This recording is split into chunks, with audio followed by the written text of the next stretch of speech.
Hey guys, one of the bonus content that you get over on Patreon is our cinema, and y'all, we are diving into Sinners. So our cinema is something we try to do monthly when we get to it, where we dig into a movie, talk all about the aspects.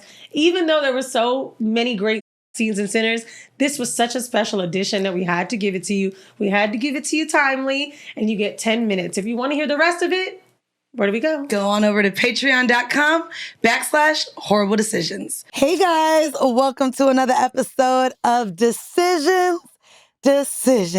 I'm your girl, Mandii B. I'm your girl, Weezy, and I have one question for you. Do you like the thick girls? I do like thick girls. You better with that show title. Yeah, I'm a fan. Y'all, we have Tone Bell in the building, and y'all may know him. He's an actor. He's a comedian. He is also the star next to the star, I would say, on Survival of the Thickest on Netflix now, season 1 and season 2. Yep. What it do? What's happening? I'm so glad to have you here on this show. Yeah, we've been trying to do this for a minute. Yeah, but also the rebrand makes sense now for you to come on. I think you were you were a little like, when I'm gonna come on. There's so many actors we've talked. Janelle James is one of them. And there's just so many people I feel like that are like, oh yeah, I'll come on sometime soon. Now it's safe. Now it's much safer. Yeah, there was some bumps in the road. Now, just a little bit. You want us to do a little old school on you? You want me to throw an old school question?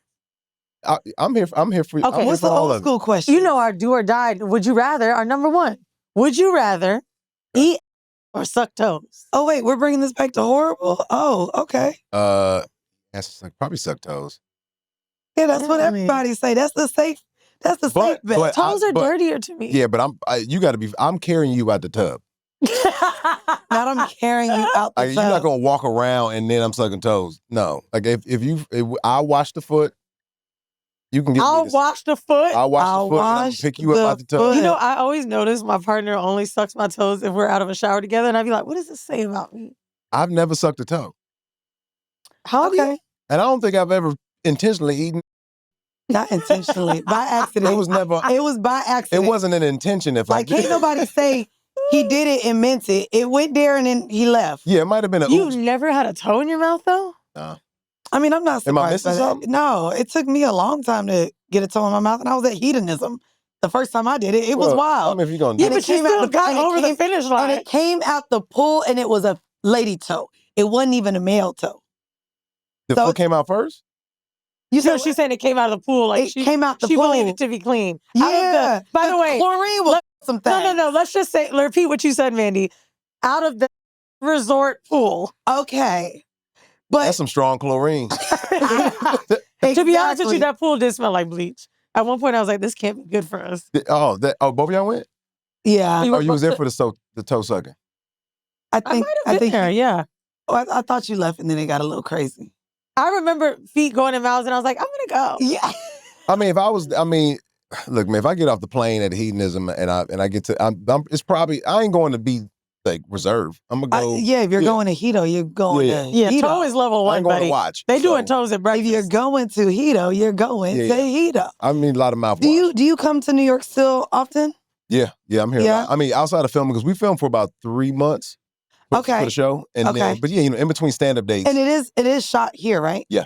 It's shot around the corner. Yeah, it's given Brooklyn. Oh, it's very. I love a New York show. Yeah. Even when I didn't live in New York, and it's been almost a decade now, I just love New York storylines because the men are going to be a certain way. It's going to be a certain energy vibe. I feel like there's certain characters you always see in a New York show. It's hard for me. Well, it was hard first season because I'm still, when I get here, I still love the city. So yes, the first time you get somewhere, and then I'm still looking. I'm still looking like I don't live here.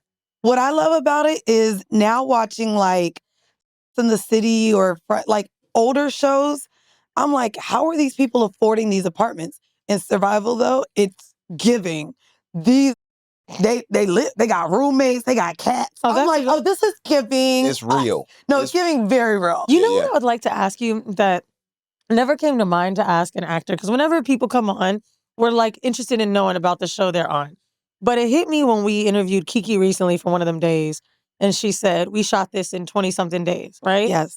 People really don't know what it's like to be on set or what it's like to make a scene. Can you kind of walk us through a day? Give me more. Yeah, like walk us through a day on a real production set. This is a Netflix show, right? Yeah. So that's a big show. This ain't the YouTube. This is a big deal. Tell us what it's like. I mean, you wake up. It's different because so this is a single cam, single camera, 4 walls. English. So a multicam is like Fresh Prince, Martin, live audience. There's like the viewer is only seeing 3 walls in the set. Okay. Right. 360 is a single cam, no laughter, no right. Nothing. Yep. So which is a longer day. A multicam was Papa's House multicam. Okay. So Damon Jr. Yeah. No. I'm going with the example. I'm not asking you to like the show. Okay. I'm telling you, but you get there if you shoot an episode, you shoot the episode in 2 days. Okay, you shoot for a TV show. For a sitcom. Oh, okay. I didn't know that. Cheers. That's right, because they're kind of like improvising along the way they're going. Yeah. And so you traditionally like you shoot on a Thursday and you're there probably, I don't know, 8-10 hours shooting half the scenes, and then Friday you do the other half of the show in front of the audience. And so it only takes you 16 hours probably to get the show. Now I want to ask, because are you still in a relationship? I am. Okay. Did you have to talk? I was like, I saw a ring on the finger. Like, well, some people just be putting rings.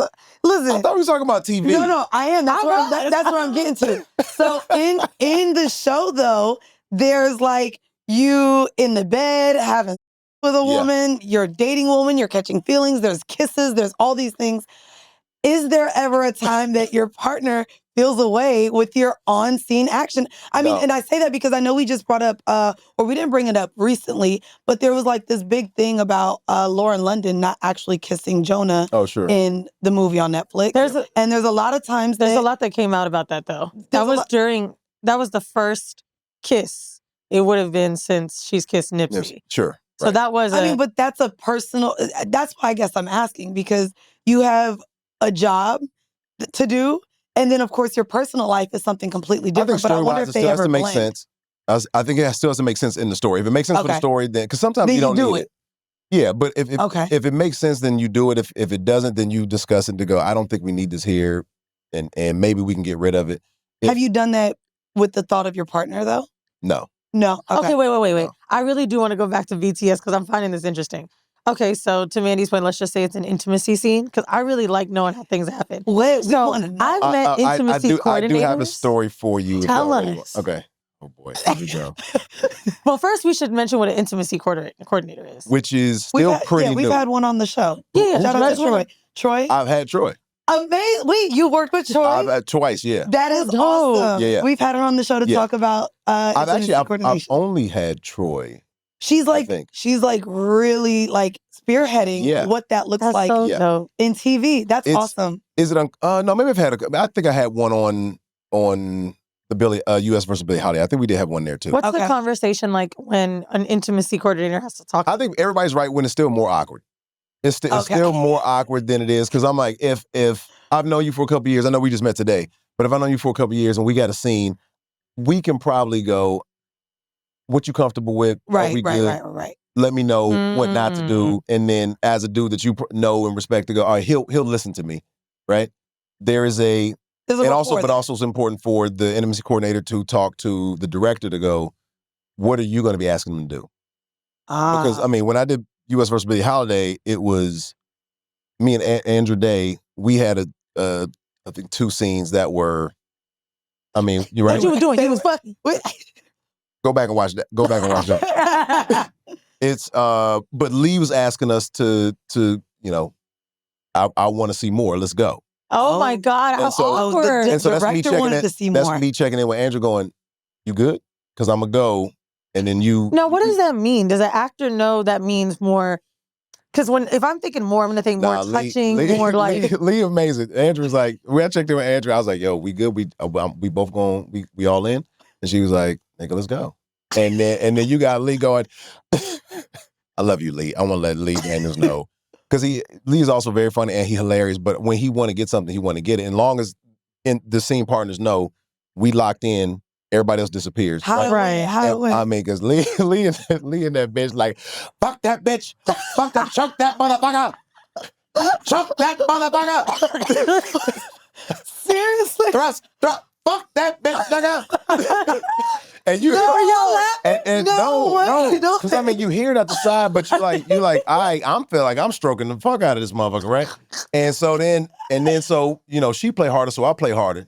But you in it, you locked in, and then once you cut, you try to, you're like, all right, let's. Because oh man, one of the funny stories I got is I had a the cock sock before. No, I don't know about a cock sock. We actually, we did talk about it on Horrible. Yeah, but we talked about the cock sock and the underwear. The cock sock is a little tiny Crown Royal bag that you tie. It is not a Crown Royal bag. It's a Crown Royal bag. It's pretty much a Crown Royal bag. Are your bag. balls in it? Yeah, everything. You stuff all of it in. Is it uncomfortable? No. Okay. I mean, you got to get the right size. You got to tape up certain pieces, but like it's just a little pad with a little sack, and just so you know, you bumping, right? But if it get too, I mean, I've had the bag come off. Right, I mean, other people have. I mean, we've had condoms come off. It was crazy in that scene. Oh my God, how embarrassing! In that scene, well, I was like, I think we were on the vanity, and I'm facing Andrea, or Billy, and he yells cut, and then we both looked down, and I was like, ooh, oh no! And she was like, "You good?" I was like, I'm gonna just stand near you until the robe comes, because I mean, if I bend down. You catching? No, you catching all the balls. Now, how many people do they have leave? And mostly everybody. They have everybody leave. Yeah, I think everybody was in that scene. I think everybody was out of the room except for Cameron. So I had a nudity scene that I did for a show that I do about sex work or how people make money from sex. I got waxed on camera and asked the waxer about how she makes money, how this is a business. I'm talking about legs spread open. I also didn't shave for maybe 3 months because I wanted it to be real. Either. You ain't shaved either? Okay, so disrespectful. You could have shaved. You mean? Some hair on your big ass. Very hairy coochie getting waxed on camera like this. But that's what you went in there for. Yeah, you went in for what? No, that's what I said. You disrespectful, Tone. But being on set without manscaping just a little bit. They changed the scene day. So let's go back to Weezy, let's go back to your original question about what's a normal day on set. Sometimes they fuck you up being like, we got this set today and tomorrow. We need to get this scene while you here because after today, we're not gonna be using this no more. So wait. Would you only manscape because it's gonna be shown on TV? No, or do you manscape? But also sometimes you gotta, you can't just you gotta sometimes let the roots grow out. Grow. What kind of NDA do they got? Because I feel like the second I got off set, I'd be like, it was two-tone. Oh my God. Two-tone tone. It was, I told Lee, look, we gonna shoot this shit when? I go, I need to go, I want to be seal smooth. And he was like, niggas didn't do that in the goddamn 50s. Oh, wait, that's right, because it was that. You had to have the fro down there. But I mean, we wasn't gonna see it. I ain't gonna hold you. It was Hulu, right? And it was supposed to be theatrical, but yeah, it ended up coming out on Hulu. Because it was actually, pandemic. Something I just thought about when you said, we just met today, you've known Mandii for years. Don't you think it would be more awkward to work or kiss a colleague versus someone that just showed up on set? Like a peer that you know. I feel like it would be hard for me. Let's just say Eden was an actor. I can't even say it would be easy to do it because my ex was jealous of him when we hung out at the bar. My ex met him, and it wasn't until he brought his girl that he was like, oh, okay. Oh, he got somebody? I think, no, I don't think What that mean? You're right. It normally don't mean But we did have some talks where I could see that. But also, I was talking to him, too. I don't disregard somebody's dude. I'll make sure that everybody... You made him comfortable, but boy... we've had the conversation recently about having friends of other sexes and how that navigates. That's when it gets awkward. I think if I know your partner. If I know your partner, I can see that. Because I do respect your partner, so I want to talk to him first. Yo, Jonathan Major's damn show was sitting there like he was hugging. I'll never forget. Was that Michael Ealy? The Michael Ealy hug. Michael Ealy hug. Girl. Wait, do you think that was an appropriate hug? Let's get as if you know the partner. I don't know how long because I just met Jonathan recently. I've known Megan in and out for a little bit. We always say hello. I don't know her well, but you got to imagine that Ely and Good have known each other for a long time. I think he also probably acknowledged him, and I think that's different. Like I think they probably cut. Yeah, I'm sure he said was. I mean, but I do want to know though. Is there somebody an exchange that's not family to pick up my woman? I was going to say, is there an exchange that's inappropriate? But they ain't known each other probably 20 years. I do think that's different. Okay. I do think that's different. 20 years. Okay. I mean, before you get in this relationship with her, you know she know him. Okay. And that's probably happened before. That's the only way someone new friend can do does it. that fucking matter? Yeah, see? Like, just because my nigga knows I'm cool with somebody. Yeah, but I think you respect the fact. I mean, I'm not saying don't do it. What the fuck is you I'm not saying don't do it, but also, wouldn't you want me to feel away? Want you to feel away? What do you mean? Like that. I don't think it's jealousy as much as it's like, y'all gonna do that, but I should be okay having a feeling about this. You're always entitled. You should have a feeling. I think it's weird. But I'm not saying don't do it, but you know. yeah. Here's the thing that's the problem. I realize because we all work in this industry, we have so many male and female interpersonal relationships. However, what the fuck do I look like jumping up and being that excited about another man while my man stands there and waits for me to come down? Like, I'm sorry, but I don't really like situations where we can put someone's partner to like sit and wait. Like, I don't like the embracing that way, the like jumping. Oh my God, if he was doing all that with another bitch, now, get it down. Hello? You're like, I see you both. You know me. I'm a. But you're a very social person. I'm Like, a you very social have person. to be with a confident person because you work a whole room.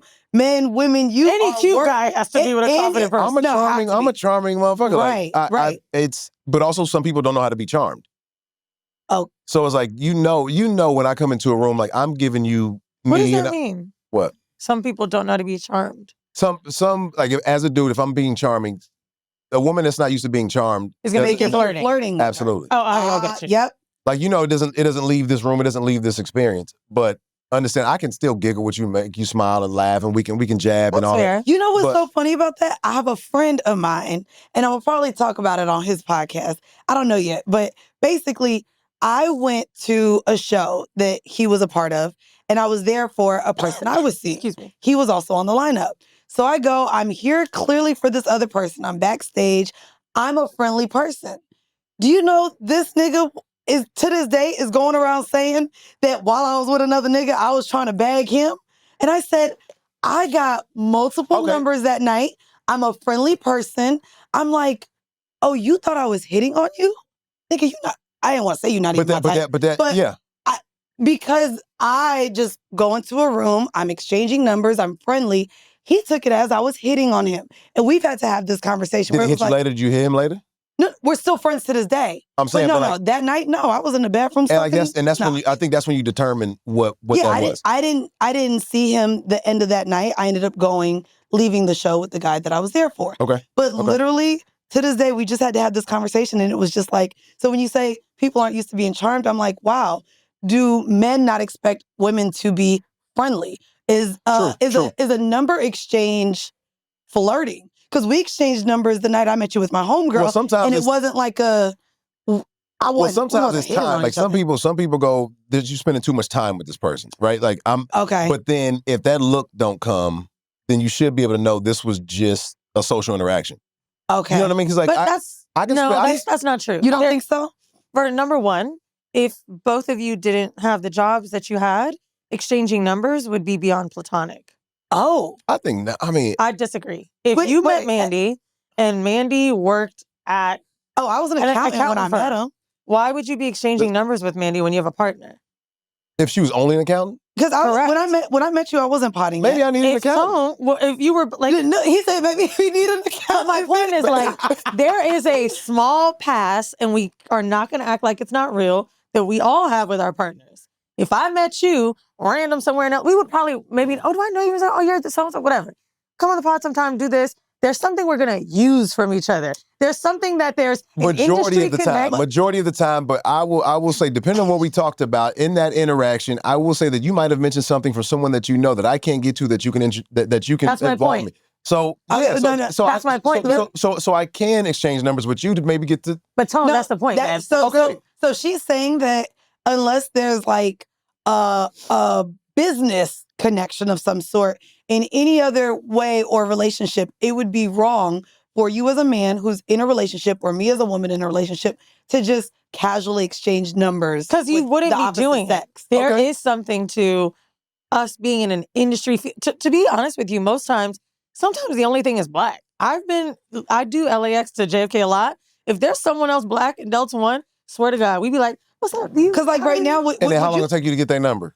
Seconds, because we have the same industry. Now, if he was just chilling, traveling in New York with his homeboys, I'm not cheating on my man.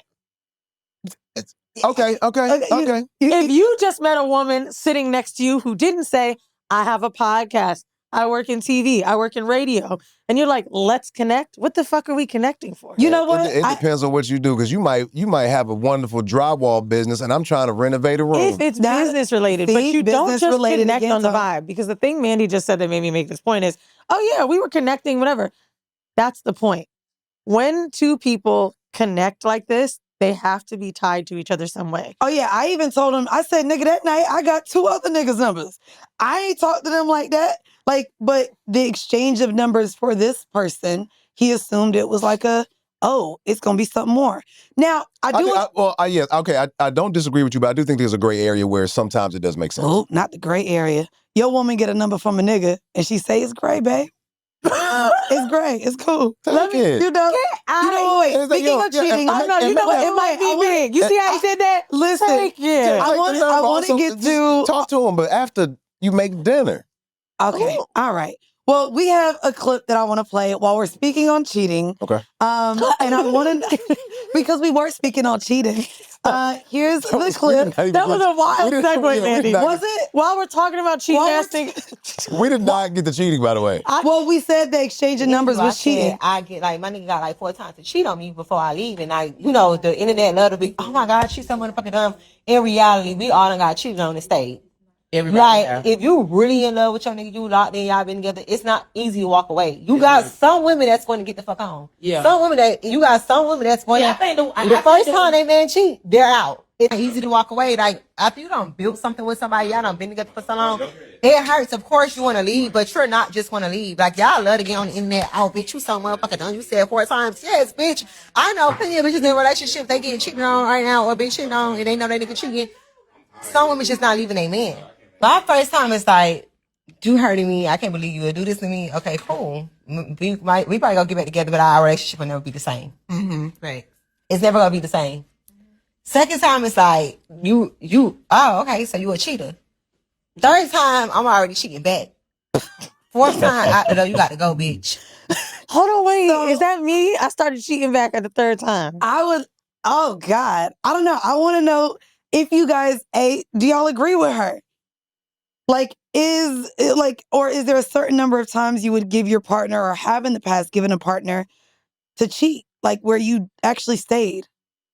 Or they stayed because you cheated? I'm sure it's happened. I don't know since college, after college, I don't know of a time I've been cheated on. But also, I don't go looking for it. Well, I don't really women find out. Better, so you wouldn't. Yeah, know. I don't ask. I just go, this ain't working, and we move on. But I'm sure I have been cheated on since college, but I don't know about it. Do you agree with her that most women stay after a man cheats?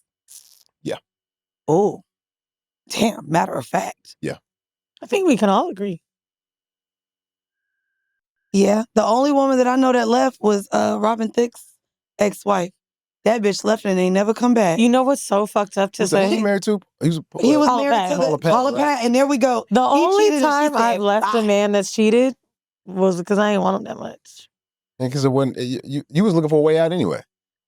I was like, you did what? You texted I hope he cheat. I hope I got a reason. You know what's crazy about what she said, though, to me? Like this, and I know you can cheat even if you're in a like poly or open relationship. Like me and we both got cheated on, and I was open as hell with that fuck nigga, and he still cheated like an idiot.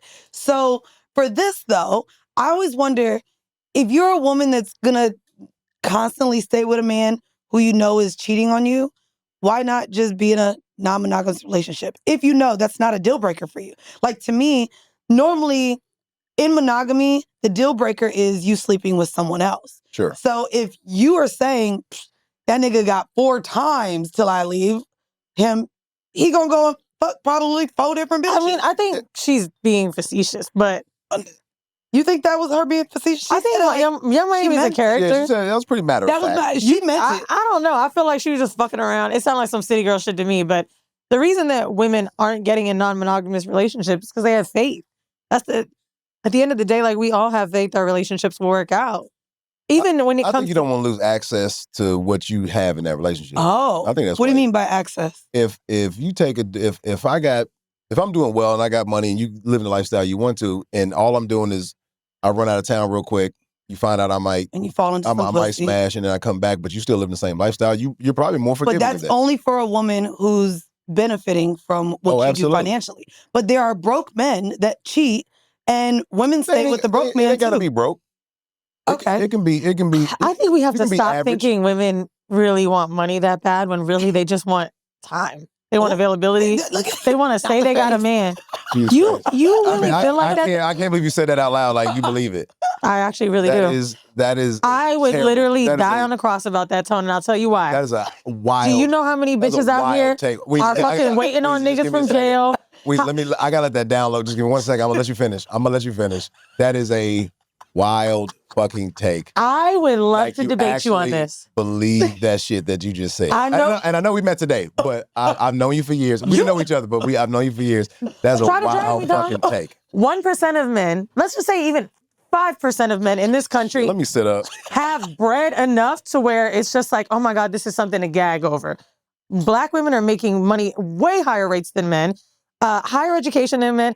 Not to mention, entrepreneurs. These women are staying with men just to say they have a man. They are not staying with men because they're going to dinner and being flown on private jets. That's not the case. These girls want access. They want time. They want to keep the fucking photos on the grid. Categories of women that you're talking about. I'm talking about if I'm doing better and then she is benefiting off of what I have, she's more likely to stay if I step out. In that instance, but there's not many of those. That's the only instance I just said. Okay, I'm just saying there's less of those instances than the other.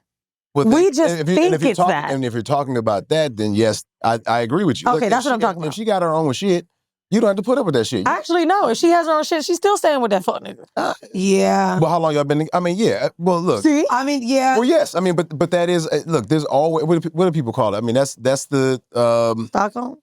No, not Stockholm syndrome. Like it's the I don't know. What the fuck? Y'all know I don't See, know. now you flustered. And I tell you what.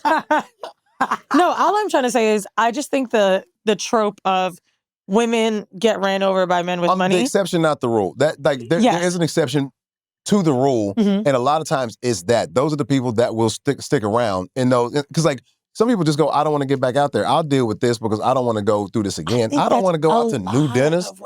I'd rather take somebody getting some side pussy and know he when I go to the bathroom, he gonna order the Brussels sprouts. Like somebody rather just stick with that. Right. Than to go, I'm not doing this over again. It's just, we're not seeing many scenarios. I think it's just the Instagram highlight, the thing we're talking about on Twitter, to see girls being with rich men that cheat. But in reality, it's the everyday dude. It's the girl who's saying, that got their shit together, don't put their shit on Instagram. Ooh. People that got their shit together still staying though. Okay.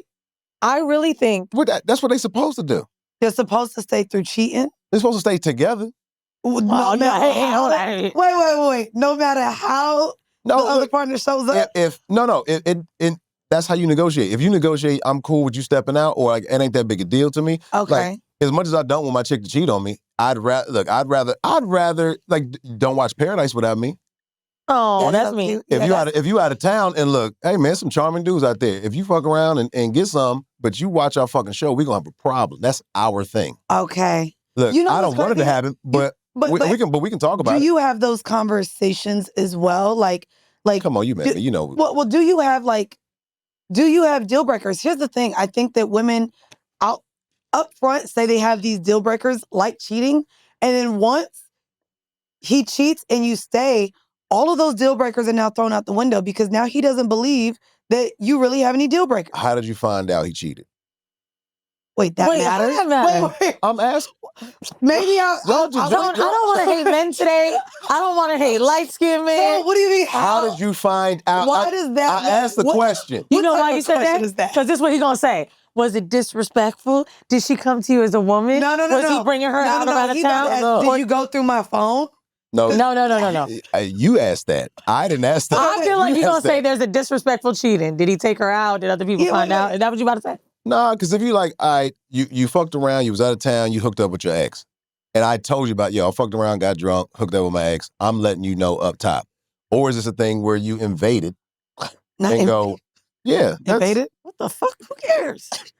Who the fuck? What do you mean, who the fuck? I care. Let me go through my shit. Why are you fucking that motherfucker? I'd rather you find out I'm cheating than find out I got a secret bank account, which I do. It ain't a secret no more. To be honest with you, actually, the ex would be a deal breaker for me. Ooh. But not you saying that, I fucked my ex? But not a random? No. Okay. Oh. An ex would kill me. An ex would kill you more Actually, than my partner and I have talked about this. Oh. So being that we're ethically non-monogamous, we've had to talk about like who would be okay. And a very hard no for me, women you said I love you to, women you were really seriously dating. Like if there was a bitch that wanted to be with you can't fuck that hoe. I mean, yeah, that'd get me. You know what I'm saying? Like, get me, yeah. Now, if you went out to everyday people and they was some everyday, you got a little waist bead joint, I get it. But you ain't about to go, oh, wow. Out of all the bitches in this world and you fucked your ex? Are you fucking high? No. I feel safer over there.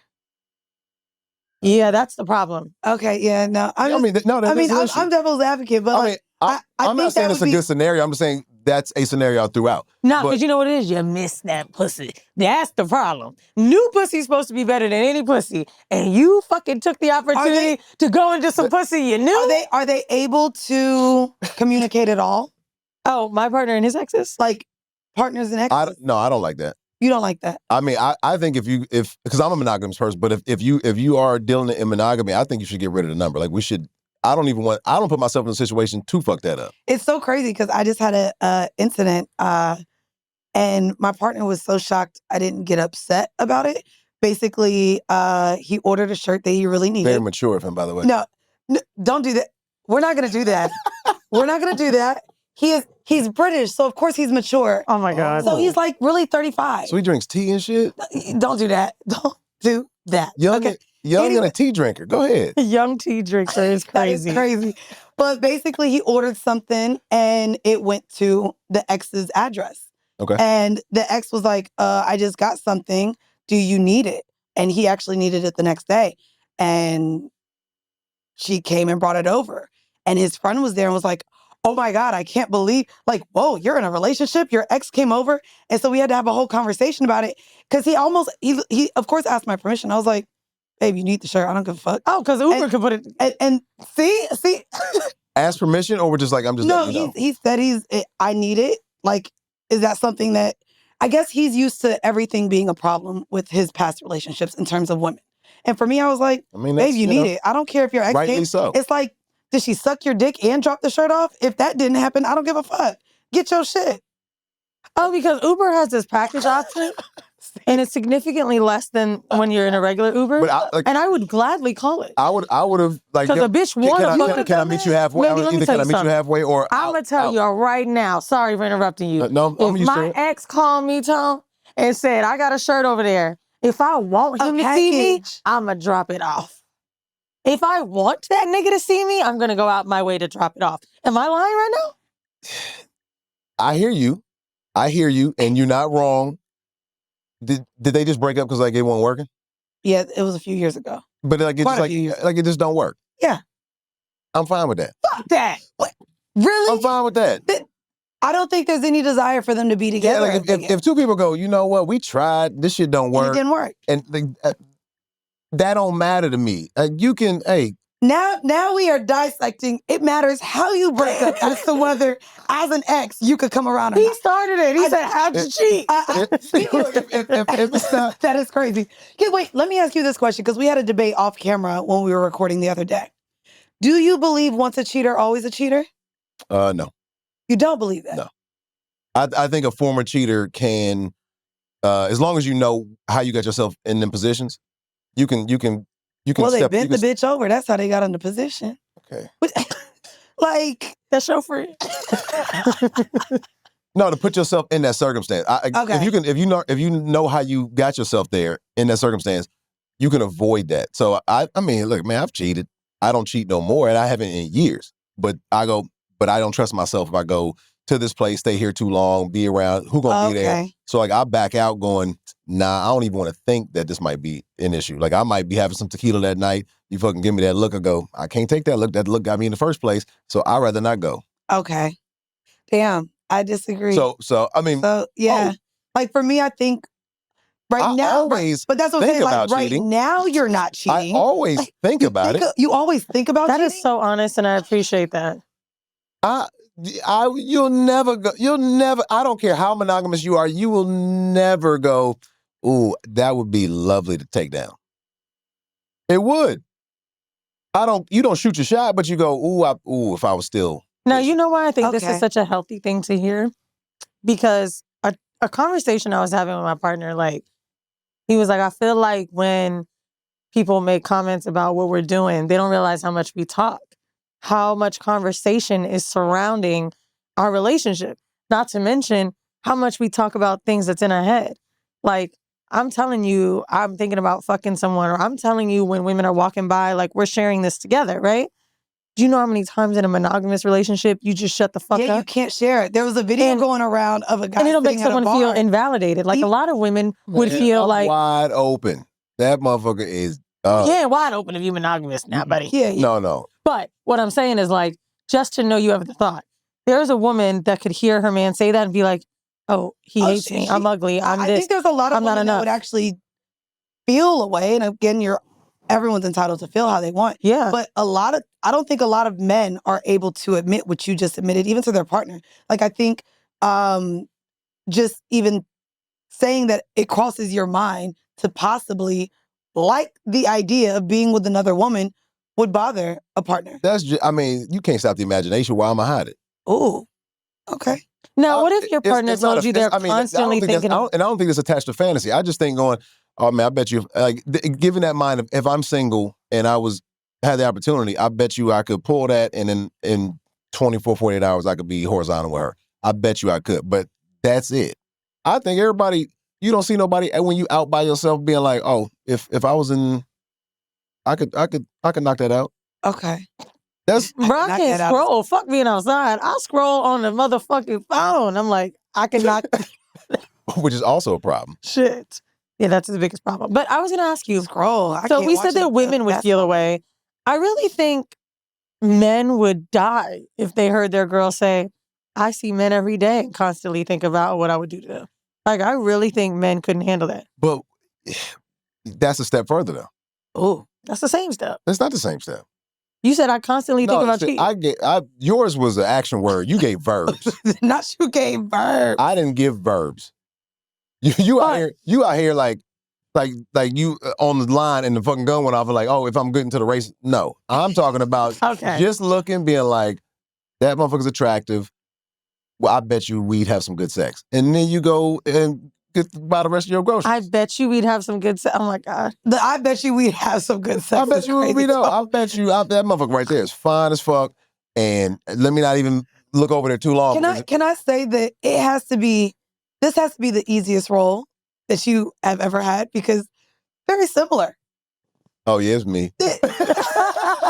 I'm not gonna hold you. No method acting. I was watching season 1, and there was a scene, and I kind of wanted to bring it up because I want to know how this happens, or if we could talk about men.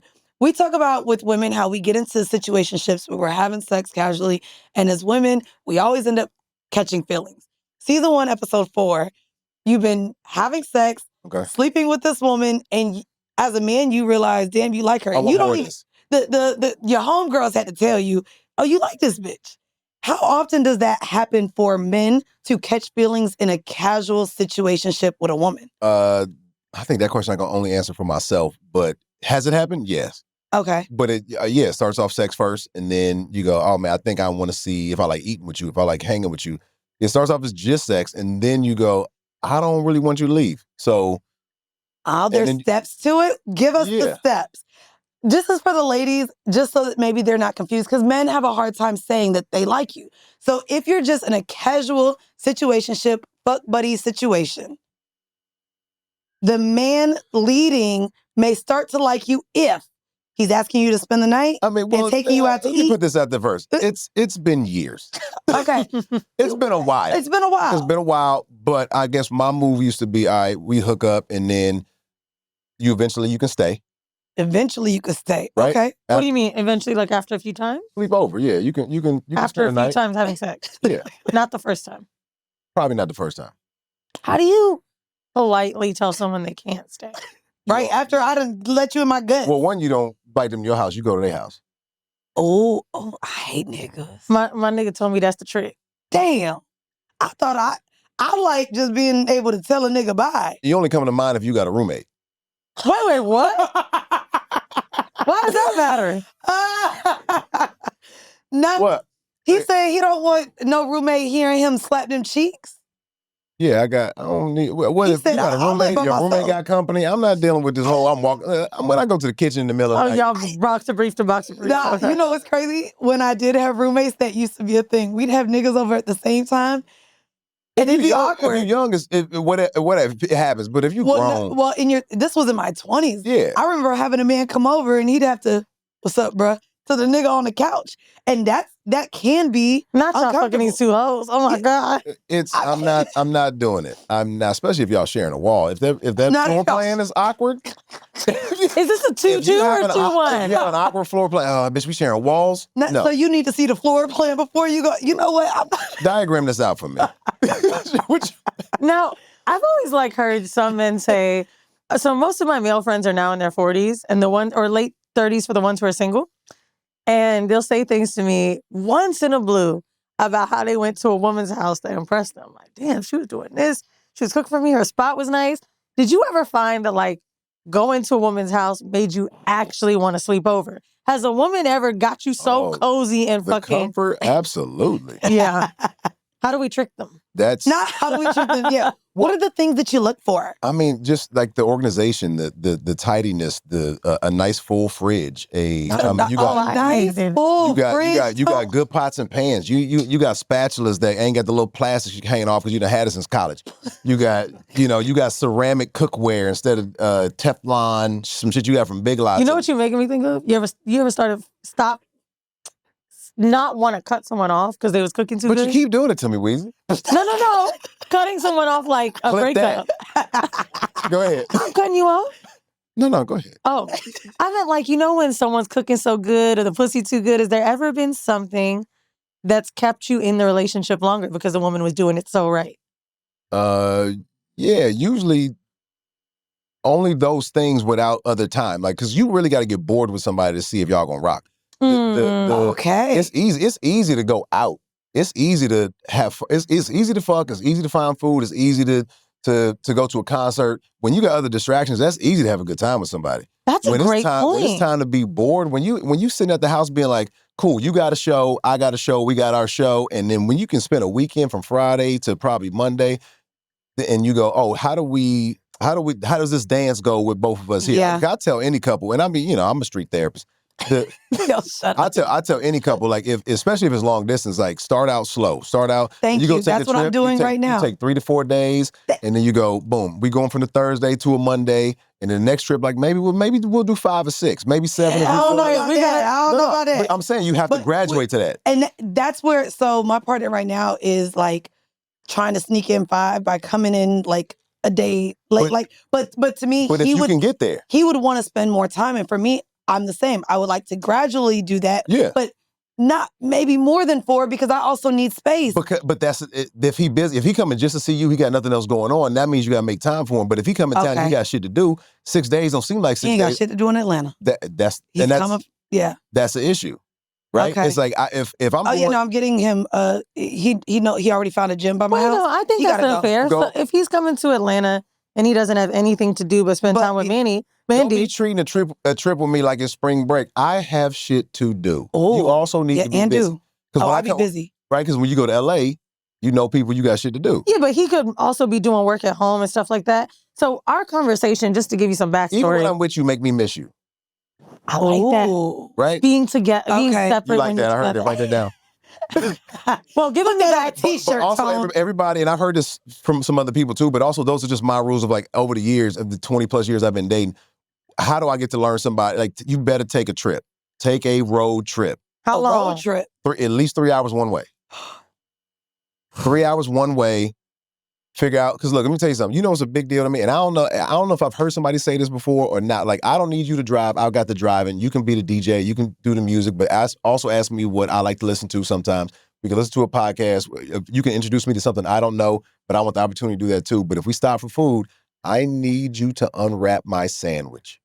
Okay. Unwrap, give me the half, and then you put the fries in the cup holder. You hold it, you figure out what to do with your drink. I need my drink and the fries in the cup holder. You need the co-pilot. And you, I mean, if you gonna be a good partner. Interesting. I need a goddamn good co-pilot. Interesting. And then when I ball that motherfucker up, you have your hand ready. Look. I got my knee on the wheel. I'm hitting that shit right there. I take my last bite. I put my fucking drink down. Here, take that shit. That's such a comfortability to get to, too, when you at and that when it's time to get gas, you clean the car out. I'm pumping gas. Yeah. And then I go to the bathroom. So basically, fellas, if you like a bitch and you are considering moving forward, go on a road trip. So, Mandii, would you consider after this convo getting 5 days? Take a road trip. Okay. That's for, and look, and I'm biased because I'm a dude. I'm always going to feel like I'm a dude, so I'm like, there's a girl who I thought I was like, this should work out. I met her back in Atlanta in like 2005. We reconnected. Yeah. Ain't help but interrupt me. even if it's not intentional. And then I was moving from Dallas to LA. Okay. And so she was already living in LA, so I flew her out being like, yo, that was my thing to be like, we had been talking. I go, maybe help me drive out. Pressure. We got about 4 hours in. I go, this will never work. You should be able to be quiet and be fine. You should be able to listen to something and be fine. You should be able to have a great conversation and be fine. But we ain't got to talk 6 hours straight. I go, you need to shut the fuck up. Oh, no. You need to shut the fuck up. I need you to make me care about you more. You need to take a walk. You need to take a goddamn, hop in the backseat, take a phone call, talk to someone else. I need some silence right now. We have talked about it all. And then you asking me stuff that you trying to make me care about some shit you know I don't care about. That is like what? That is what you bringing up right now is for a friend. That is not for me. That's a homegirl conversation. Oh, not a homegirl conversation. You need to shut the fuck up. Wait a second. Bit.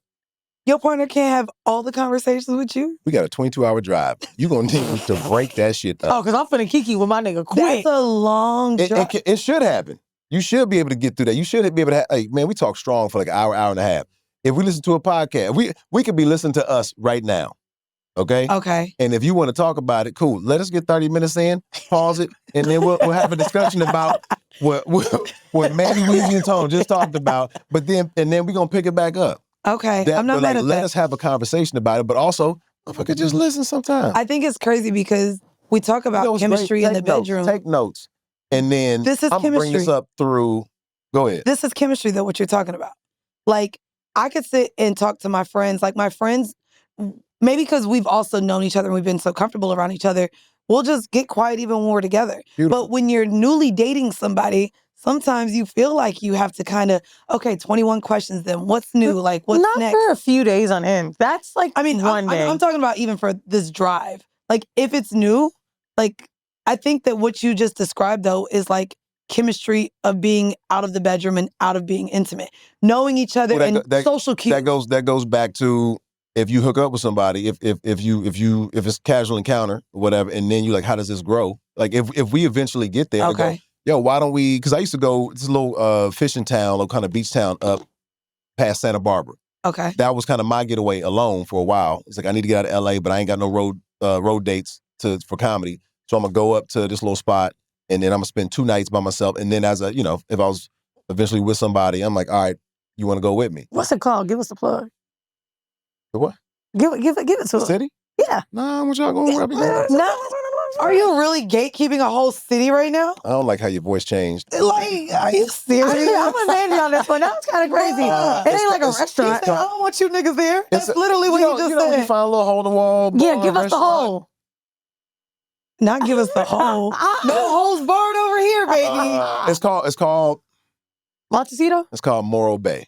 Morro Bay. Let me put this in my phone. W? The hotel? No W. Morro Bay. Morro Bay, okay. And also, it's a nice sleepy town where like they got a couple bars, couple good restaurants, whatever. But also, it ain't no clubs. Can we take a walk? Can we like what do we do during the day? Can you be nice and bored? Like we going to go watch the seals on the pier and eat oysters. We're going to hear the samba jazz band at night. It's very Just I relax. like the can you be nice and bored. I think the most impactful thing you said today was about the boredom because I've said a lot of impactful things about it today. the most that people will take. Because a lot of us are planning when we meet somebody and trying to like just do it up. If I'm going to spend Thursday with my man, I got to figure out what I got to do. And we never really think somebody just wants to sit with us. Can you be bored with that thing that Mandi's talking about with friendship? That's built over so many years. To be able to sit with your friend and watch TV. With partners, you are kind of scared somebody will be bored with you. Yo, by the time look, and everybody's healthy in their own way. Like, you know what rocks for you and you know how to, really people should negotiate. This is kind of what I'm into, what I'm not, what I need versus what I want. That's what I'm talking about with my space. There is a difference. Yeah. Like, look, man, my lady might go, I want this. I go, I'm worried about your needs first. We'll get to your wants. If your wants come up, then we'll get there. But your needs is what I need to take care of first. And then we'll, that'll trickle down. Hopefully we'll try to get there. But I sleep in a different bedroom every 4 or 5 nights. I'm in the house. Okay. But I need a wonderful night's sleep sometimes. That might be you. I think that might actually be me. I'm in the house. But you just, I might you need to go sleep in the guest room. Or I might sleep on the couch. I don't know. But majority of the time I'll get into bed, but I need a night. Because sometimes I'm up till 3, 4 o'clock in the morning. I'm writing material. I'm in my zone. And I don't want to, you going to get up and pee at 3 a.m. You're going to wake me up. I go, let me just have a good night's sleep. Because, like the people, that conversation came up recently about people either having 2 different residents. They're married or they're but I've heard this, like, even, like, somebody said it recently, like, they live in the same building but on different floors. Oh, wow. But they're in a committed relationship, monogamous, but I got my apartment, you got yours, and sometimes I come sleep over. I love that. That's my mom and I. I love that. Like, I don't need to go that far, but you need to know, hey, man, look, I've been busy. I've been on the road 2 weeks. I want to be at home and in my space. Oh, yeah, my boyfriend's like, well, Atlanta could work. And I said, I'll help you find an apartment. Like, you ain't moving in with me. No, not happening. He wasn't saying that, though. No. Regardless, I just let it be known. If you move to Atlanta, I can't wait to help you find a nice, dope spot and help you decorate it. Do the 3 to 5 days. Because that's what I did. We was LA, New York. Okay. And so it was like, first couple trips was like 3 to 4 days. That's what we're doing. Then a 5 to 7, a couple times. And then over, it was like, all right, now let's do 2 weeks. But we busy. She going to the office. I'm doing shit. Barely saw her because I'm out doing comedy at night. You live life. You have to have, don't be, like, I don't like, we grown now. If you come visit me, you on vacation. Right. I'm not. Right. You got 2 nights and you need to have a car. Well, I live in the country, so you need to have a car where I'm at. Okay. Like, you got so many rules. I'm giving you dick. You see what I mean? You can sleep with me a little bit. And then I gotta go to another room. It's okay. Get a car. She talks about. I was negotiating, and that's what we landed on. This is the response to, like, I know for the listeners, because I see it in the comments, the way you sounds crazy. So I love hearing it because you sound as crazy as I do. So I love it. He could do 2 weeks though. You've only give your nigga past 4 days, even in Europe. He invited me to Italy. I said, can't wait to go 4 days to Italy. 4 days to Italy? Yeah, 4 days. That's all I got. I did South Africa in 4 days, okay? Let me live. Then you need to take a trip with, like, 2 other couples. Space that out. That way. That'll be too much. That'll be fine. So to me, if Mandii can't handle being with her person for more than 4 days, 4 other people, that's a lot of energy. No, but, like, you're thinking everybody doing everything together. No. You break off. You do your own thing. Fellas going to this night, and sometimes you take other people to go, we can space this out. Oh, the fella's doing this on Monday. We're going to find a bar we can watch the game, even though we're overseas. It's going to come on first thing in the morning. I think you would enjoy 5 or 6 days. You really care about this person. Like, he's not going to... We'll see if that ever happens. I do want to build on something you said, Tone, about... yes, she was busy in 2 weeks. I think the problem with a lot of couples that visit each other, I didn't even peep I was doing this. My partner came to LA because I was working. After he left, I was like, oh my God, I have so much work. He's like, why the fuck weren't you working while I was there? I was like, well, I took the 4 days off because you were there. No. He was like, yo, you live your life. If you need me to sit because you got a meeting, go. And for some reason, I feel like that's an unrealistic expectation. That wasn't a vacation. He was coming to visit you, but if you're going to take off 4 days, that ain't your normal life. Live the life that you're going to be doing if we end up really together and we're going to be living together. That's how. I mean, I had to take my chick on the road with me to be like, this is why I don't talk to you on Fridays and Saturdays. We don't talk. You got your own life. I'm not checking in like that. It wasn't until she saw what your routine She's like, I'm going back to the room. I'm exhausted. Nah, bitch, you gonna be with me. So I'm exhausted too. I'm exhausted too. I just flew here or drove in wherever we coming from. I go, it's press in the morning. No, you're going to be there at press in the morning. When I wake up at 5:30, I'm doing press. Tone, are you a writer on this show? I just feel like the way you talk about relationships, you dumped in a whole bunch of scenarios for all the characters in that bitch. Because goddamn. But we've talked like this before, though. I know. But I'm like, wow. Like, now I'm about to watch and be like, yo, this is him. This is him. This season definitely gets into more of like how I really am. I mean, there's some things that I wouldn't do, but also that's the character that What's the most like tone thing that your character does? In this season or period? This season. There are a couple conversations with my love interest this season that are really good, and then I would say the interactions with the mom are very accurate with how me and my mom are. Now the woman playing my mom she's phenomenal. Now my mom would never do what she's doing. Okay. But that type of relationship is what we have. Okay. That's cool. Yeah. I love it. Well, y'all make sure y'all check out Survival of the Thickest. Y'all make sure y'all get. Oh, I'm gonna get in trouble for this one. What's your name on it? No, is you really? No, I'm talking about. I know. My lady knows how I talk. Okay, I was like, she's gonna laugh at this. Netflix said that's the last decision press I wanted to come get wide open with you a while ago. We couldn't do this. Yes. But yes. And now because like I'm shooting my new special soon. Can I just say this real quick? Yeah. So I'm shooting my new special soon, and a lot of these talking points are here because what you just said a second ago is like, yes, you are crazy, but also everybody. Whoa. Yeah, no. I can say it. You can't. Absolutely, I can. I think everyone. I mean, look, I'm 42 now. Everyone I know is certifiably emotionally retarded. Everyone. But that's okay because you really just have to find the person that fits. That's it. Okay. That's it. If that lid fit that pot, great. Is that the name of your special? It should be. That's not a bad. Where are you going to shoot it? I think I'm going to shoot it in Austin. Oh, nice. I think, yeah. I might have to come out for that. Yeah. Congratulations. I'll be quiet this time. Thank you. That's a big deal. I want to know that you weren't even there. Okay. Are you a heckler? At the end. No, the first time we met, I was drunk. I came in and it was it was Black Fat Pussycat. One of those comedy songs. You were talking in the show? And literally he got up the stage and he's like, I knew. Oh, bitch, I heard your ass the whole time. I said, I knew it was you. Oh no! And I was like upstairs, like I was in a part upstairs, and I was like, "You gotta look my like bad." That's how my cousin Kim is. Sorry, he was a headliner. By the time he came on, I was fucking drunk. Okay, God damn it! And then I knew you chose your own path though. they didn't force them drinks on you. Don't do this. They didn't force them drinks on you. Anyway, yes, they do. It's a 2 minimum. Tone, where can they follow and support you? God damn it. Tone Bell on everything. So it's just Tone Bell, ToneeBell. And my new website should be up as of today or whenever this out. It'll be up. So all my road dates and all the stuff I got going on and new clips and all that stuff. Website. Just do the Instagram post, babe. We're millennials. I got 50-year-olds that follow me who still go to websites for tour dates. Oh, okay. Go to HTTPS. Well, we want you to go to HTTPS for our book, No Holds Barred, A Dual Manifesto of Sexual Exploration and Power, available now for pre-order. Y'all, we want everyone to see how strong the Whore Hive is by helping us become New York Times bestsellers. And we can only do that, We can only do that if you goddamn pre-order the book. You know what, Tone? As a matter of fact, give me your phone. I'm pre-ordering. At least you don't call it emotionally retarded. I forgot about that. You forgot about what? So you accept the term. No, I think it's insane.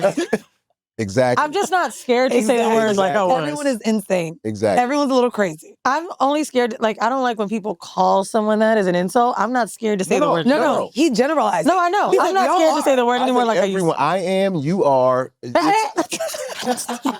know what, guys? That's just how it goes. Hope y'all enjoyed this week's episode of Decisions. Y'all make sure y'all subscribe to our Patreon, patreon.com/horrible decisions. We out. Oh, she gave a website. You saw that? And did. Look at you. We have websites too, Hope.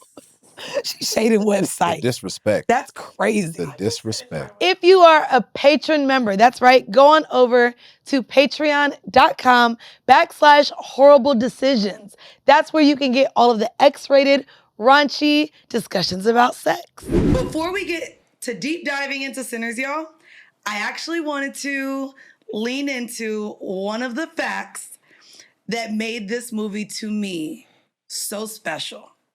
I am born in 1990, and the trope that the Black man dies first, I sat in that theater proud to be like, whoa, we have a Black horror genre where the Black person is the victim, the savior, the hero, the villain, all in one.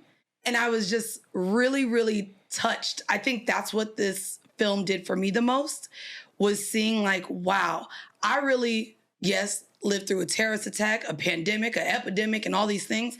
I felt in the moment so proud to be Black because I was like, damn, we normally had one role in horror films. Mm-hmm. And so to see that we're now that, I wanted to give you guys a list real quick of Black guys die first in horror films as a subject. And there's many notable films, but here's some ones. Night of the Living Dead, that came out in 1968. Halloween from 1978. Scream from 1996. A Nightmare on Elm Street, 1984. The Cabin of the Woods, 2011. The Thing, 1982. And Texas Chainsaw Massacre, the original, 1974. Sinners, to me, in terms of horror, I'm not even a horror fan. So for those scared to go see it, spoiler alert, as long as you're not that pussy, it's not that scary. Like, it depends on how pussy you are. There's a couple of cheap jump scares, but it's not scary. You want to know what I thought Ryan Coogler did phenomenally? Where you were supposed to jump, that nigga transitioned to the next scene. Yeah. The transitions of like the vampires jumping and then literally you being taken to the next scene, it was like, this little jump scare wasn't even that scary. Mm-hmm. I fucked with it. I think it depends because the reason Sinners got... You're talking about Sinners, right? Sinners. Sinners got scary. We're only talking Sinners. No, I was thinking the other movies. The Sinners got scary for me because possession and devil shit, I think that's real, so I don't really know what to do when that's going on. Like, that kind of fucks me up because killing doesn't scare me. Not ghosts. Like Scream, I know what you did last summer type of shit, I'm okay. Jeepers Creepers, eating people. But when it's devil God. I'm curious though. You keep... Possession. Yeah, but you keep talking...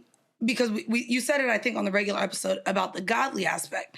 To me, outside of the church, like the fact that he was a preacher's son, I saw it as normal, like demonic, but not God and devil because they were vampires. Yeah, but like, demonic to me, this was a vampire can only exist with a god.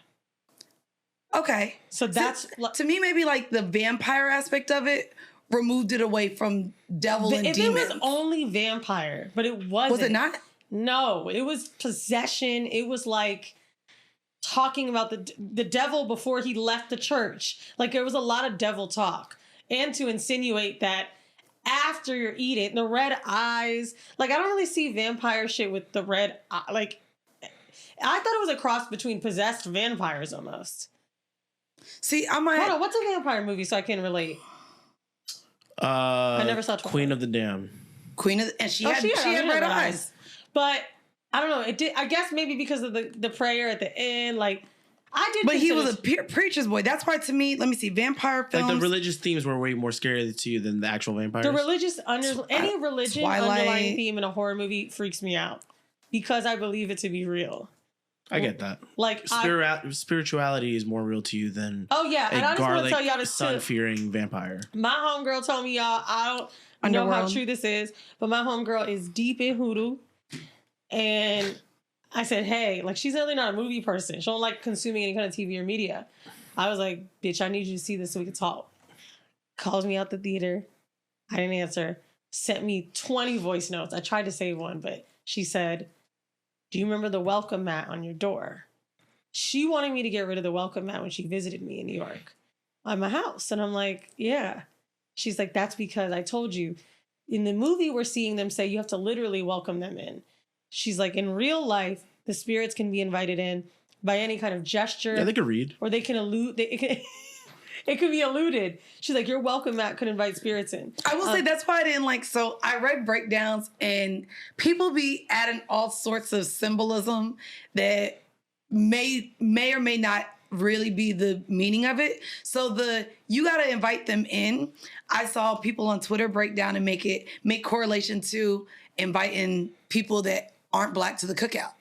Oh, I like that. I thought that was the literal theme. That's what I'm never saying. thought about it like that. I don't know, only because it wasn't so black and white, and the fact that that's what made this movie great. The fact that Cornbread and all of these, you know what I mean, like so many black actors also had to be invited in. So that's me where I was just like vampires, yes, but who did it first? White people. Oh, I get it though. I get what you mean. You know what I mean? And here's the other thing. You can say it much like any other black person in society that done taking white people, like taking their own people down. That's why I was like, oh, I'm really connecting the dots in the middle of this movie. White girl went out first, then she became the culture, which I love. The fact that they let that white bitch ruin everything, yes. So, white people are the ones that tried to come in there to fuck y'all shit up. Once they got black people to be a part of their coonery, i.e. a Candace Owens, and so have you, now you can then bring other black people who I do believe are of higher power, no shade to anybody else. We want these gifts. We want all this creativity. They literally said it. You can make anything. You can keep doing it. And we'll keep taking it. I will say the music I know you talked about the one scene where they brought all the dancing elements where clearly the fire, of course, the main white vampire ends up hearing him singing the song, which is what he says brought him there. But when all the people from the party turned into vampires, it almost reminded me of the Thriller video. And it was shot I thought a little bit about Thriller too. When I say that was the moment that I looked over at my best friend and I said, bitch, this movie's so good. Like, I fucking love it because you go from one dancing scene that's beautiful, that makes you feel proud. And literally, like you said, you have the break dancing, you have the twerking, you have the African dance moves, you have crip walking. And then to see on the outside when they all turn vampires, that was the horror aspect where they're all these vampires, but they're singing, they're dancing.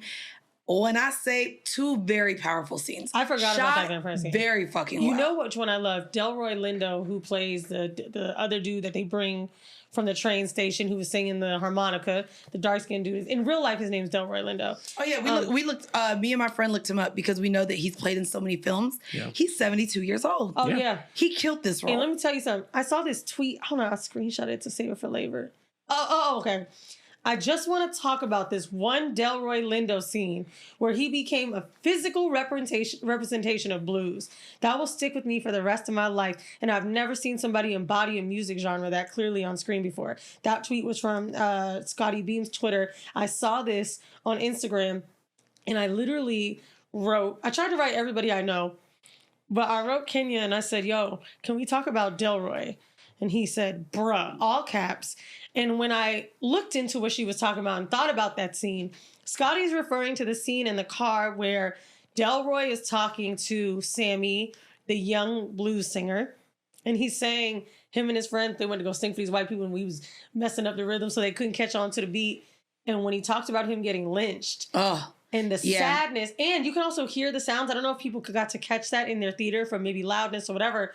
You can hear the sounds, and then you could hear the sound of lynching. Yes. And then which some people don't like that Foley because it's a little too much, but when you started hearing while he's talking about it, it was powerful. He is then telling you why he likes to drink, like that. I didn't understand was a physical representation of the blues, and like, bro, I started to watch some people talking about Ryan Coogler, Devil in New Dress, and Dusk Till Dawn, and this and that. Like, what? This is so iconic from a movie. I'm sorry, but like, it was so well thought out. Also, the scenes of Hoodoo that we watched, when my homegirl watched it, I'm like, what was real? Was the garlic real? All that. She said it was almost like Ryan must practice hoodoo. And then I saw later on Twitter, they had a hoodoo consultant. Yeah. Which if you guys have been listening to our show, we've had intimacy coordinators. But I love that you have to, it's what my homegirl works. She's an anesthesiologist, actually a nurse anesthetist. Let me be correct with her